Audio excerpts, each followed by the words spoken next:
Hello, everybody. Welcome to the UEFA 2023. I'm Isoudw. This is the Isoudw Podcast. I'm with a hero of mine, the best, the GOAT. And when I say the GOAT, you're going to say, okay, we know him from commentary. No, he's the GOAT of a lot of things. He's the GOAT of MVC2. He won the war, the God's war between the two other GOATs. And he's a great player at UMVC3. And I heard you were good at Infinite too, with the Power Stone, when the Power Stone was broken. The reality. Yeah, and the greatest commentary, he has his own style. And from France, everybody watch him, everybody loves him. He puts like a lot of pressure when there is a tournament because we see even if there's no top players, if there's Yipes, that's a great tournament. Ladies and gentlemen, my hero, Yipes is here. My man, I appreciate that. That's love. What an intro, dog. Shoot. Made me feel very special. I ain't gonna lie, but hey, it is. I love that, man. I appreciate that. What's going on? Man, I'm so happy to see you in here. I'm cool with this, right? You can do it. Okay. My man, I'm chilling. I'm my man. See, It's cheers. it's like asking Snoop. It's like Snoop asking if he can smoke. Do everything, bro. I'm comfortable. That's it. Well, I there it think there's is. a stream going on, I think. Oh, wow. Yeah. Holy smoke. See, I'm Always ready. watching fighting games, you know what I mean? Word. How you doing, bro? I'm good, man. I'm gravy. Good to be back here at UFA. I missed last year because I had to be at a wedding. Oh. I was an officiant. Funny enough, first time I ever did that. So, Okay. Family or a friend of yours? a friends from the FGC. Funny enough. Yeah, So, family. Yeah, Other basically, family. yeah, my other family, yes. So shout out to Justin and Christine. But yeah, this year I had some time to come out. You know, Abu was very sad that I couldn't pull up last year. Yeah. So you know what I mean, the fact that I seen him smile when he seen me come in here, you know what I mean, it warmed my heart. So I'm glad to be back here in France. You've seen the love from Abu and other French guys, I guess. Yeah, man. Because we love you here. That's like love, a lot. bro. That's love, bro. All of the That's the homies. second time you come in France, right? No, I You actually came been for in, the DBFZ tournaments. yes. So I've been to France for the DBFZ finals twice. Yes. And then UFA twice, but this is my second time UFA, so 4 times. Okay, that's Yeah, great. yeah. That's great. And there's one thing I always wanted to ask you. So, homie.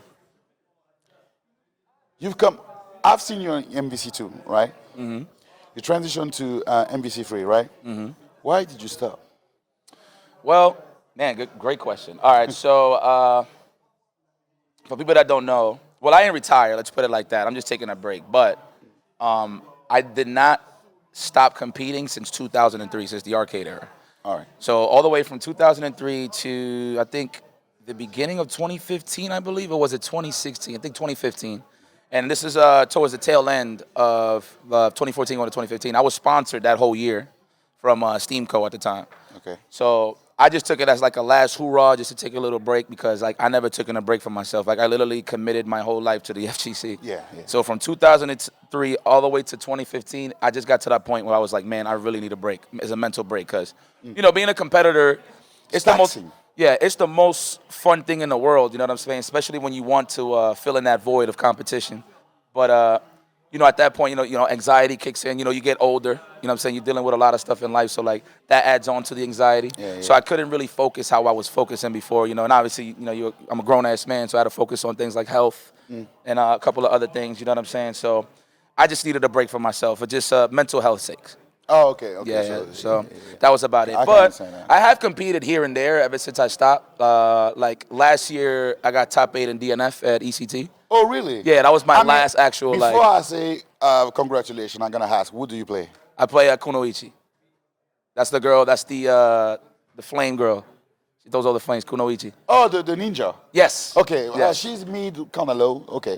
If you would say you would play Swift Master, I'd be like, See, but doesn't matter. that's why I don't play Swift Master because stuff like that though. So I appreciate that though. That would be like playing Gucci belts again. Not me, man. But I mean, the Gucci belt that I played before, it was cool because I really love Devil May Cry. Yeah. But yeah, I get what you're saying. But yeah, man, that was the last time I competed. I only did that because I felt like I owed the community, especially because I was playing DNF so much. So I was like, man, let me just give it a shot, and there you go, got top 8. I actually had to beat Punk, so Punk, you got to hold that, man. You know what I'm saying? That's the second time you beat him at a game. Yeah, my man is cultured. Okay, my man is cultured. You had Yes. the first 200 on Yes. Infinite Yeah. because he was getting cocky, right? I like that, man. I ain't gonna lie, man. We need more people like Punk to make you feel that way. That Yeah, you feel like your ass, so you can step your game up. I like that. I like that a lot I from like Punk. that Shout out to energy. Vic, man. It's my boy. And there's another guy I got to shout out because I love you, but I love you in a specific way when you are with someone else. And I mean, that's someone you love too. That's Chris Matrix. Yeah. Both of you, when I see you two, I'm like, that's going to be a great day. I'm going to save the video and go back home and enjoy it, you know. And there's other thing you do with him. There's the podcast. Mm-hmm. How is it going? Well, man, and it's crazy because while I've been out here, I've been getting that question a lot from mad people. They'll be like, yo, can I take a picture? You know, they talk to me a little bit, and that's how they end their questions. They'll tell me, hey, man, what's up with the podcast? So for me, and hopefully, you know, if Chris Matrix hears this, you know what I'm saying, I'm pretty sure I'm going to point him out to it. Mm-hmm. But the thing is about Matrix is he's been dealing with a lot. Like, you know, he's a married man. He's a working man. You know what I'm saying? And, you know, that shouldn't be an excuse if, like, we both, like, agreed to do something. Because especially we came out swinging hot. We did, like, 50 episodes. Then it kind of went stale.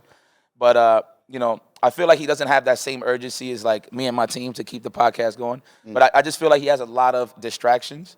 Yeah. But, you know, I would figure if a lot of the people would, you know, asking for it so much that he'll be like, all right. He'll come back and you do have it. to be back. But, you know, I can't knock him at the same time. Like, I know he's a very busy man, and this is what I do. This isn't what he does. You know what I'm saying?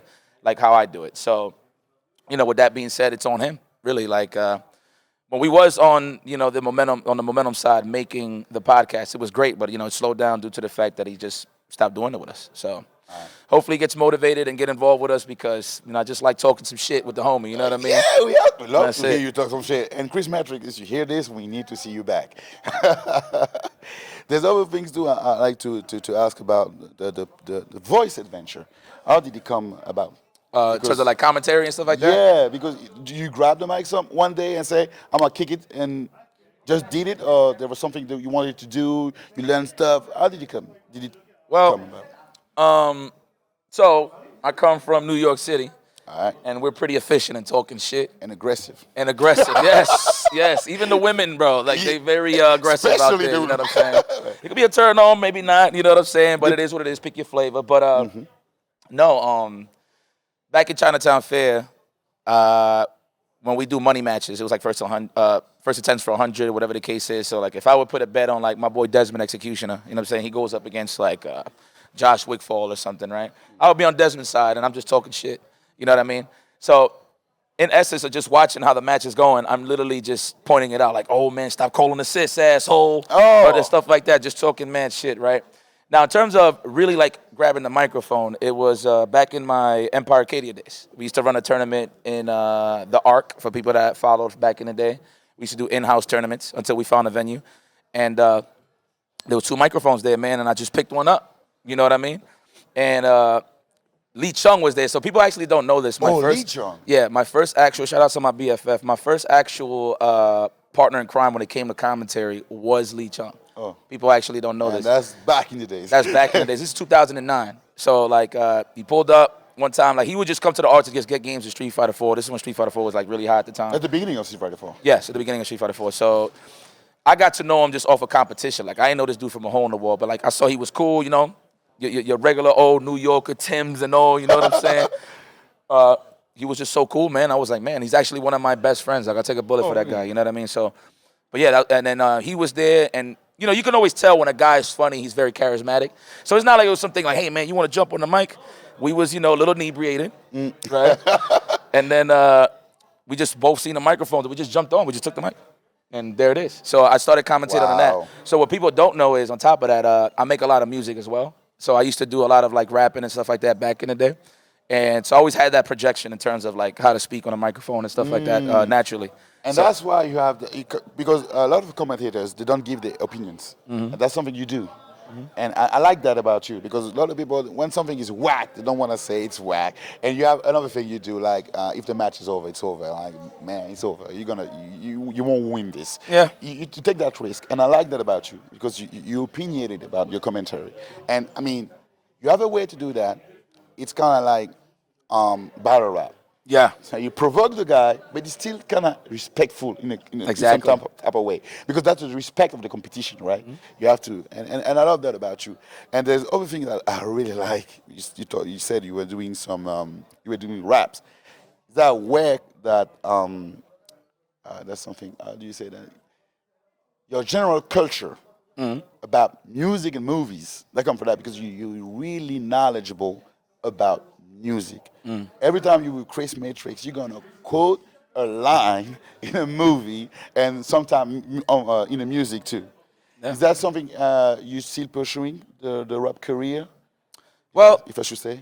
yeah. Well, to be honest, it's not like I'm trying to get like platinum records and stuff like that. You know what I'm saying? It's just more so it's fun, and I know a lot of people with musical backgrounds. So like, I have a great relationship with a guy named Prime.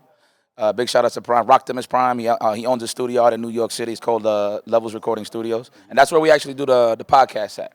Oh. So I actually started rapping again back in 2018. Like I always had the ability to write and stuff like that. And mind you, I haven't really wrote since like 2004 all the way to like 2017. I ain't write no raps. So funny enough, with age, I got better with writing. But you have other things to say. Yeah, too, I got and more you are stuff in to say, tune yeah. with yourself. Yeah, and it's more realistic. Back in the day, I was saying some outlandish shit. You know what I'm saying? It made no sense. Like, you look at me and be like, man, that guy don't do none of that shit. I ain't talking about, like, selling drugs or nothing like that, but, you know, he was pretty animated with weapons and stuff like that. So it's like, I don't know, man. I was feeling kind of Yosemite Sam, but I ain't like that no more. I don't even, I barely actually say, like, curse words in my raps. Oh, really? So I really focus on the art of just, you know, just wordplay, syllables and stuff like that. So I really focus on stuff like that. But Who's your inspiration on raps? in terms of just rappers, music, Yeah. man, Wu-Tang for sure. Oh, yeah. But I was really big on Queens rappers. So guys like Nas, Mobb Deep, you know what I'm saying? Rest in peace, Here P. we say Nas is your favorite rapper. 100%. That is my favorite rapper, funny enough, man. Nasir Jones. That's my the guy. case already. Yeah, so there you go. So yeah, I was always attracted to the Queens rappers. So Nas, Mobb Deep, of course, Core Mega, you know what I mean? Nature, Noid, a lot of those guys, man. Tragedy, Gaddafi. Like, I really like those rappers. And of course, like, back to like Wu-Tang, you know what I mean? EPMD, Yeah. you know what I'm saying? Classics, you feel me? Let's see who else. I can give you AZ for sure, you know? Yeah, I don't know. AZ, you heard him in Life's a Bitch. Life's a bitch and then you die. That's what he's from Brooklyn. Oh, that's You know who he is. I'm telling you, you hear that, you know who he is. But Asiatic, you know what I'm saying? MOP, it's a lot of guys. KRS-One, because, you know, obviously New York is the birth of hip-hop, Yeah. right? So, like, I was just heavily influenced by that culture, man. Like, when I seen Nas with baggy pants, I'm like, man, I got to get some baggy pants, you know? Man, Nas was something. Yeah, man. You had the That's illest fits badass. back in the day, man. When you want to talk about what they say now, they Riz, you know what I'm saying? Yeah. If you want an example, like the original Riz, it was definitely Nas back in the day. He was. Especially like on like the street culture, the way he dressed was like, man, he just looked He fire. was so cool. He was like the Iverson of rap. Yeah, oh man, and it's crazy. You mentioned Iverson. That's my favorite basketball player of all time. See? There you go, man.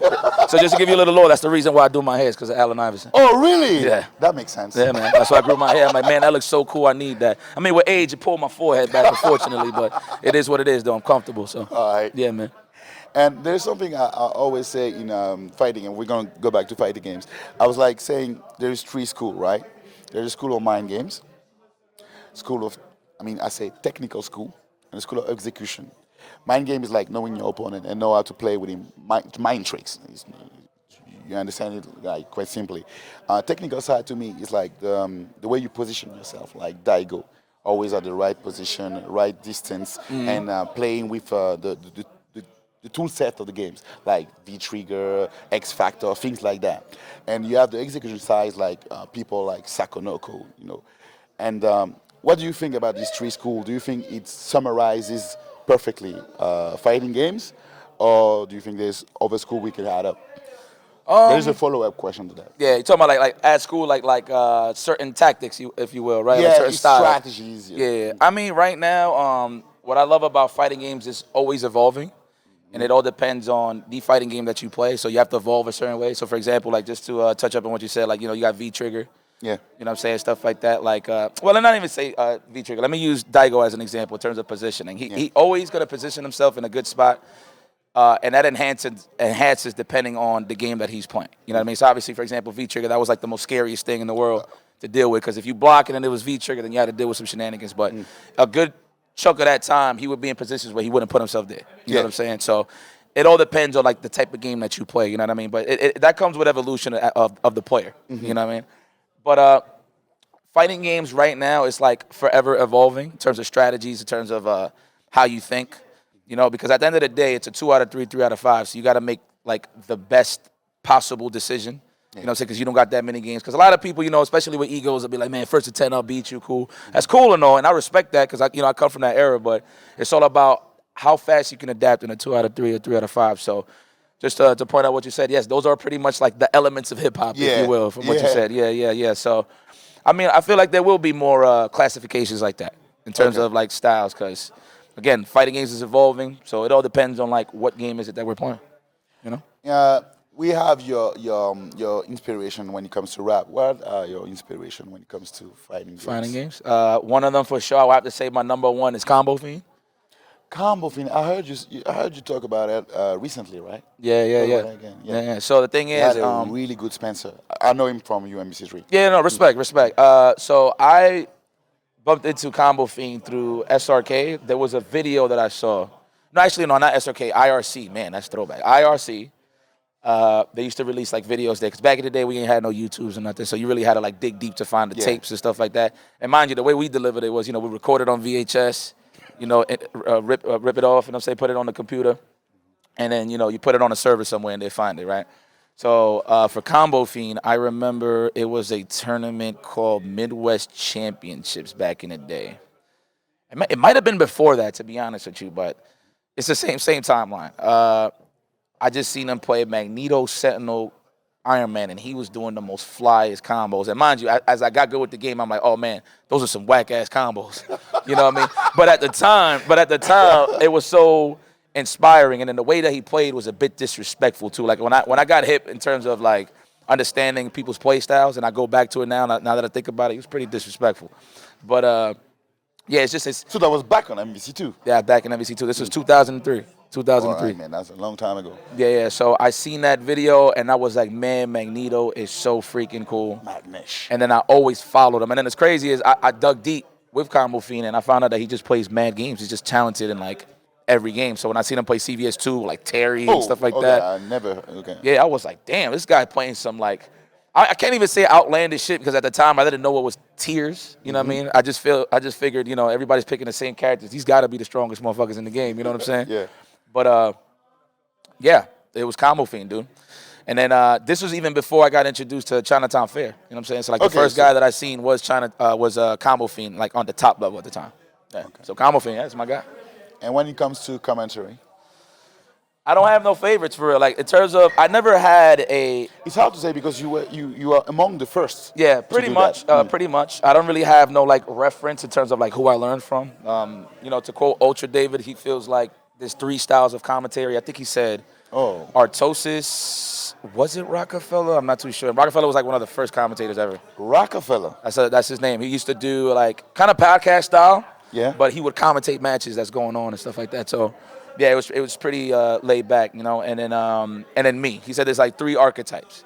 So it's like me, Artosis, and somebody else. I forgot who it was. It might have been Rockefeller. I don't know Artosis.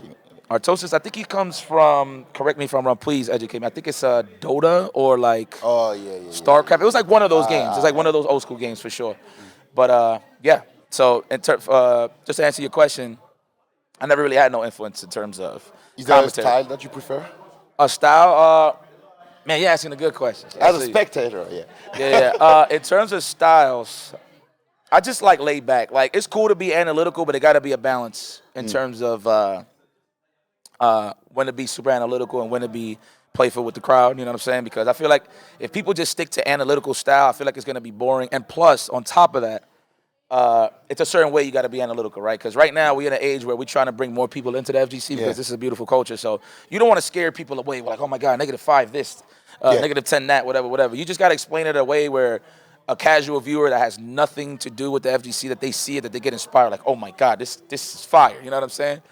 And just to bring them in that way. But like, just the same way they do sometimes in baseball. There are people in baseball that make it interesting. Like Sometimes, like Ken Griffey. yeah, Yeah, guys I'm like a that. big Ken Griffey fan. This is this is grand finals. Hold on a second. I think we should be okay. Hold on, let's just leave this match up here. I'm gonna put the volume down. All right. Yeah, because I think they're switching the Street Fighter, but we should be all right. But what was the last thing you said? I'm sorry. I was saying that there's something that they do sometime in baseball to have the things interesting enough for people that are not in tune with the game. Yes, exactly. So I feel like right now it is my job to make it, for my style at least, Digestible. Yes, exactly. So for me, I just try to be myself all the time, which I do a great job at. You know what I mean? And I just want to make the viewer feel like they're with their uncles on the couch watching fighting games. You know what I'm saying? The uncles and aunts, their fathers. Because that's pretty much, we're in that generation where a lot of the parents now are from that era where they came from gaming. You know what I'm saying? They came from that generation. So it's pretty cool to see like parents bring their kids to tournaments. You know what I mean? Because they were so influenced from like fighting games and stuff like that. So yeah, my job is just to make it fun for the folks, man. And I could get analytical all day. I could feel like if I really wanted to, I could be the best analytical guy, but it's just not my style. But there's something you do. It's not analytical when it comes to the technical side of the game, but sometimes you say what we don't see on the screen. Because you have that player side too. Yeah. And you can say, oh, he's in that position. Nerves are affecting his play. Things like that. Yeah. I like when someone can tell me things I can't see. Yeah. Because I'm a player too, so if you say what's happening on the screen, I know what's happening on the screen. And I love that about you. Is it something you learned, or everything you did on commentary was like a freestyle thing? Yeah, it was a freestyle. Like a lot of people Follow your dream, folks. Yeah, no, seriously. Look, just to touch up on that, man. I don't study for commentary. I think people get that twisted. They think like I got the candles on and the lights is off, and I'm just in there with the computer and stuff, like just like really analyze it. Like the most I'll do is when I go to an event, I'll see the players that are there. That's about it. And I'm like, oh, okay, this is what he's bringing to the table. This is what he brings to the table. So that's as far as I go. But I don't sit there and like practice anything commentary. Okay. At all. It literally is a natural energy. If I'm there, what brings the best out of me too is the person that I'm commentating with. Oh, I like when you use Chris Matrix, and I love when you use Tasty Steve That's too. my guy, one of my best friends. Good Tasty Steve. Oh, Tasty Steve is the best like side commentary. Anybody can be good when there's Tasty Steve around. Yeah, I see what you're saying. He elevates that. He does that naturally. He elevates you. You know what I'm saying? So it's pretty cool to see somebody so genuine that loves fighting games, just gaming in general, to bring that side out of anybody he commentates with. You know what I'm saying? So like for me, it just gotta be a good vibe, man. Be yourself. I think the turn-offs for me, right, like in commentary is like when I can tell somebody is trying too hard because they're commentating with me. They're like, oh my God, I'm with Yipes. You know, this ain't like I'm like my shit don't stink or whatever, because I make a lot of mistakes too, you know what I mean? But people automatically assume that they gotta be at the top level of commentary when they commentate with me, but that's not the case. I just wanna have a conversation with you, you know what I'm saying? It's tough, man. It is. And I understand. I get it. Like, at first, I didn't get it. I'm like, man, like, you know what I'm saying? But, like, I noticed little things. Like, I ain't gonna say no names or whatever, but, like, I seen certain folks that just came on commentary and they get that opportunity, like, to commentate with me. They're nervous as hell, so they're not even being themselves anymore. You know what I mean? Or sometimes they do too much. Yeah. All right. I see you have to go soon, right? No, not good. It's cool. It's cool. Like, they could do like the medal ceremony. I'll just be on my way. Okay. There's something I wanted to ask. Do you think it's mandatory to have been a player to commentate? No.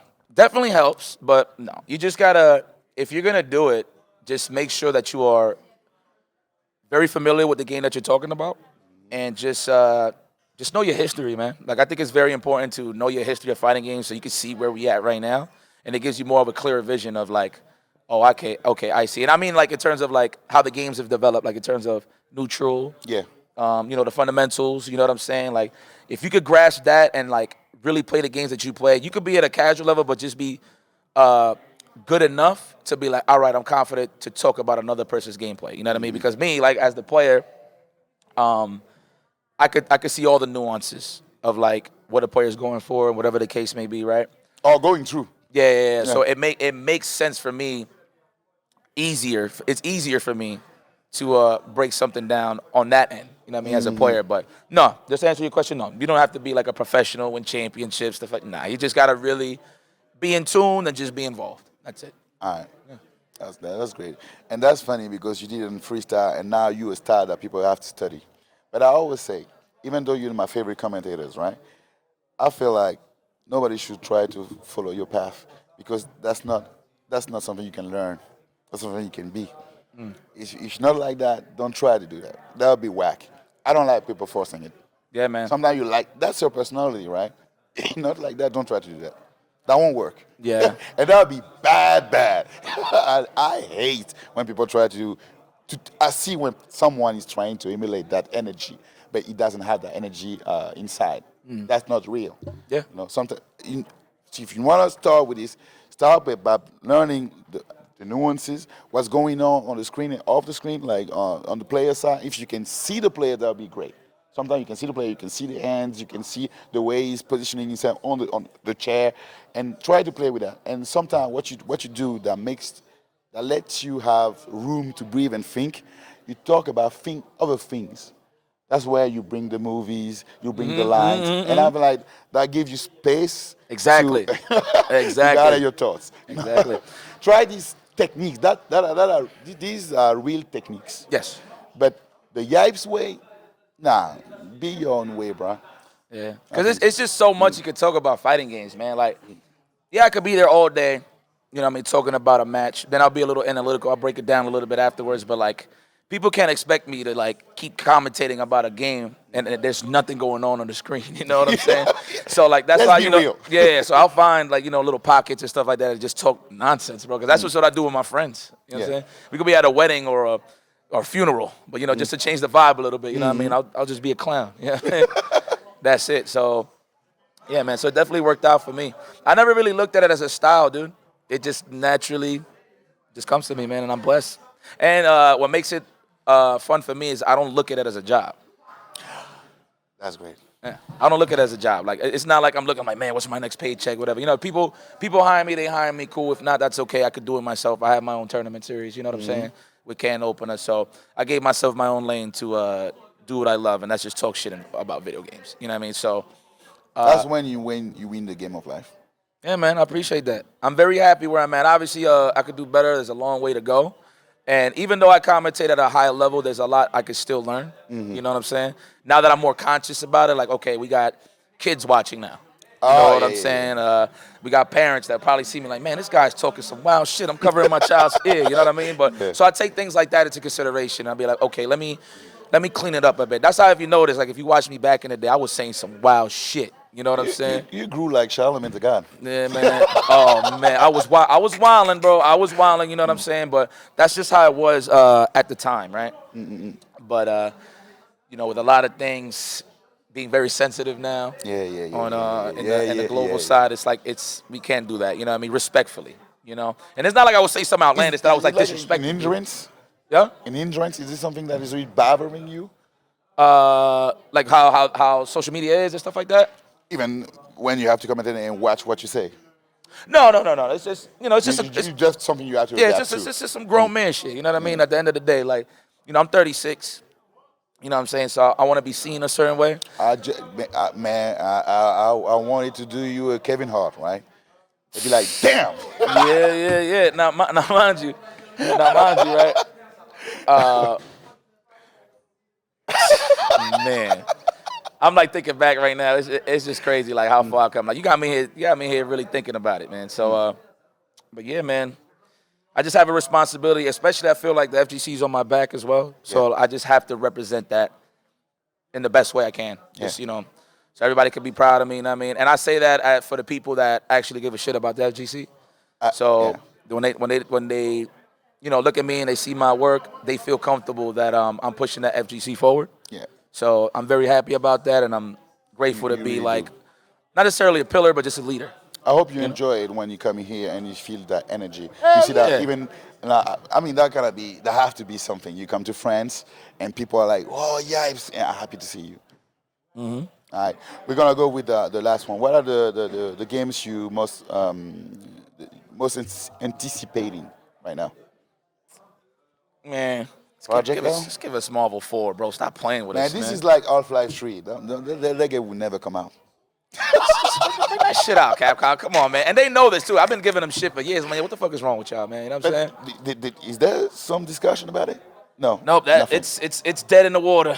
I could tell you that. You know what I'm saying? And that's more on a political side. Like, you know what I mean? Is that Sony, Marvel, Marvel, all of that. All of that in conjunction, you know what I'm saying? So whenever they decide to shake hands like Ryu and Cyclops, then that was the X-Men versus Street Fighter, right? X-Men versus Street Fighter, yeah. But, I mean, realistic games, yeah, Project L for sure.